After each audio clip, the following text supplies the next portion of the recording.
vos sabés que cada 8 de julio, o sea, un día como hoy, se conmemora el Día Mundial de la Alergia, ¿no? Que es una fecha claramente promovida, digo, para visibilizar estas reacciones y esta cuestión tan compleja que creo que yo me atrevo a decir que el 95% del país hoy tiene alergia, porque es sorprendente lo que estamos viviendo. Para eso estamos conectados con el doctor Jorge Bacigalupi, que es doctor en medicina, especialista en alergia, asma e inmunología. Es un placer, doctor. ¿Cómo le va? Raúl Vázquez de este lado. Raúl, buen día a vos y a toda tu audiencia. Muy buen día, muy buen día. ¿Cómo se desencadena una alergia? Porque yo digo, uno sufre la alergia, la sufre bueno, la alergia estacional, yo tenía la típica, el típico, como es los estornudos en marzo y septiembre y uno, el polen y los árboles estos que trajo Sarmiento alguna vez, de lo que hemos hablado, y lo sufre. Pero ¿cómo Plátano. el plátano, exactamente. ¿Cómo se desencadena la alergia? Que digo yo, usted me dirá, es uno de los males de este tiempo, ¿no? Digo, más allá de que nadie Eh, muere, o por lo menos no en gran parte, digo, es algo que molesta muchísimo a todo el mundo, ¿no? bueno, te digo unos conceptos. Sí, Primero, si bien decías vos del 95, pero realmente se puede llegar a decir que hasta casi el mira, 25% de la población parece tiene más, ¿eh? alguna alergia. Pero claro, algunos es menor y otros es mayor. Algunos ni Ujú, siquiera van al médico. No es que todo el claro. mundo va a ir al médico. Algunos le afecta más la calidad de vida, otros no. Y como dijiste también, algunas son menores, pero hay otras graves. Hay lamentablemente casos graves y urgencias y emergencias en alergia. Por suerte son la minoría, pero a Ujú, veces medicamentos, alimentos o picaduras de insectos como hormiga colorada, abeja y avispa, que por ahí en la ciudad de Buenos Aires no se ve tanto, pero en otros lugares del país sí, ujú. pueden dar reacciones severas.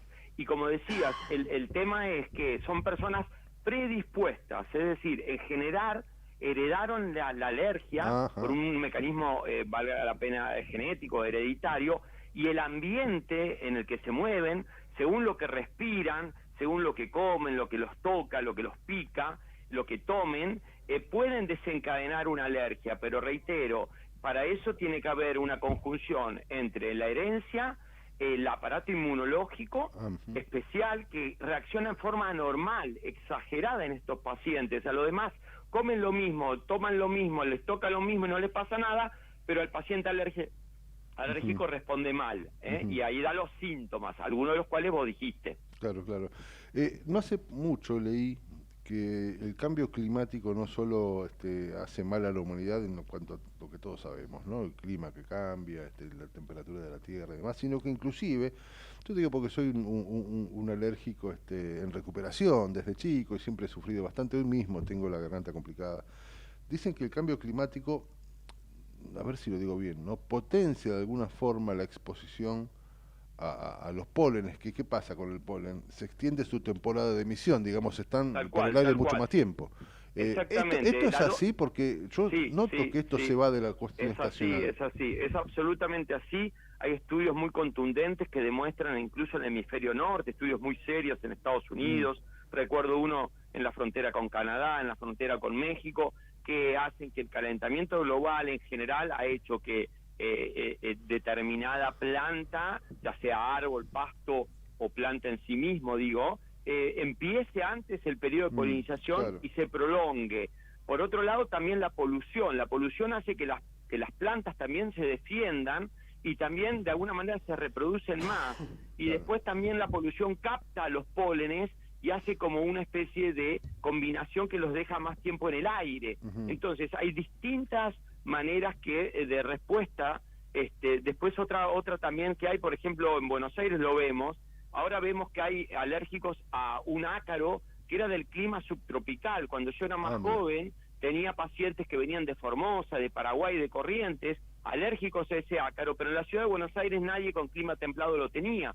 Y sin embargo ahora vemos que este ácaro en particular, no importa el nombre, se llama Blomia tropicalis, Ujú. vemos que hay muchos pacientes más en la ciudad de Buenos Aires que ya no dependen de que son de afuera, ¿viste? Como el mosquito del dengue, que antes Sí, eran de sí. Brasil, de Paraguay, y ahora el caso es autóctonos. Autóctono, exactamente. Esto mismo está pasando con algunas, en este caso un ácaro, que era de otro clima, y ahora lo vemos acá. O sea que hay cambios y se manifiestan en las enfermedades alérgicas. Doctor, ¿y hay tratamientos efectivos? Porque yo tengo 55 años y recuerdo que mi mamá me había hecho capaz que usted me ayude, la reacción Mantub se llamaba o algo así, que era un montón de inyecciones en el brazo para ver a qué éramos alérgicos, y bueno, resultó que era alérgico en muy bajo nivel a la tierra ambiental, qué sé yo, ni me acuerdo, pero yo cada vez que mi mamá pasaba la aspiradora yo me tenía que ir a 15 cuadras. Bueno, tenés buena memoria y las cosas cambiaron un poco, Me imagino, pero eso iba, te lo resumo. Primero, que las pruebas cutáneas se siguen haciendo, Ajá. hay cosas nuevas por sangre, incluso ahora hay una muy nueva que es biología molecular, o sea, que digamos la tecnología ha llegado finalmente al país, son las pruebas un poco más caras, las pruebas cutáneas sirven, pero ya se dejaron de hacer justo la que vos decías, que se llamaban intradérmicas, se usaban, como decías vos, una reacción como si fuera la mantula, PPD, que se hacía en la piel. Ahora se usan con jeringuitas. Ahora la usamos lancetas y el pinchacito superficial. Entonces son pruebas epicutáneas. Se ponen unas gotitas de distintos alergenos y uno hace una pequeña picadurita epicutánea, o sea, muy superficial, y no necesita de hacerlo. Las otras eran más dolorosas y como decías, necesitabas un pinchacito, ¿no? Claro. Una jeringa con una aguja determinada. Claro. Pero bueno, y ahí te sale, se pueden usar fundamentalmente para alergenos ambientales, se llaman aeroalergenos, por ejemplo, ácaros del polvo doméstico que vos te referías cuando pasaban la aspiradora o barrían, son ácaros, son arañitas microscópicas, también hay perro, al gato, a la cucaracha, a los pólenes, a los hongos de humedad, y en los más chicos se pueden usar para determinados alimentos, como puede ser la leche, el trigo, el huevo, o en los adultos pescados y mariscos, claro. Que son varios de los alergenos más tradicionales. Exacto. También los alimentos, que también es un tema muy complicado. Tal cual. Le hago la última, doctor, ha sido claramente un placer contar con ustedes. Muchas gracias, igualmente. La última tiene que ver justamente con los tratamientos. Digo, ¿son efectivos? Yo le digo mi experiencia, y no quiero ser autorreferencial, pero yo he sufrido mucho de tos espasmódica que casi deriva en asma. Bueno, una infancia compleja, así, me iba a casa cuna, yo era chico, bueno, mejor no recordarlo, porque uno se pone a pensar en cómo pasa el tiempo, pero digo... Pero pasa eso. Exactamente. Digo, los tratamientos son efectivos porque en lo que yo veo, mi hija, lamentablemente la menor tiene lo mismo, los de rescate, por llamarlos, capaz que no se llaman así, o para aliviar los síntomas, no le generan resultados. ¿Hay un tratamiento específico o hay que hacer todo un análisis previo como el que estábamos hablando recién? Bueno, es correcto lo que decís, porque está muy bien. Primero dijiste que tu hija, o sea, hablamos de la herencia. Segundo, hablamos del ambiente. Tercero, hay que hacer un diagnóstico. Y no es lo mismo un paciente que tiene alguna molestia de vez en cuando que alguien que le afecta mucho la calidad de vida. Por lo tanto, dependerá qué tipo de alergia tenés, pero te puedo decir que en general los tratamientos son efectivos. Si se puede evitar el alergeno, se evita. Y hay veces que hay medicamentos muy efectivos y poco nocivos, no hacen mal, como los antihistamínicos, o los corticoides tienen que ser tópicos, es decir, colocados en la nariz, inhalados por los bronquios o aplicados en cremas en la piel, pero evitar los comprimidos y inyecciones de corticoides, que eso sí hace muy mal. Y por último, las vacunas de alergia, las famosas vacunitas subcutáneas, son efectivas, pero dependiendo qué tipo de paciente, qué tipo de alergia tenga, a grandes rasgos. Si el paciente tiene mucha alergia a pocas cosas, son más efectivas que si tiene un poco de alergia a muchas cosas.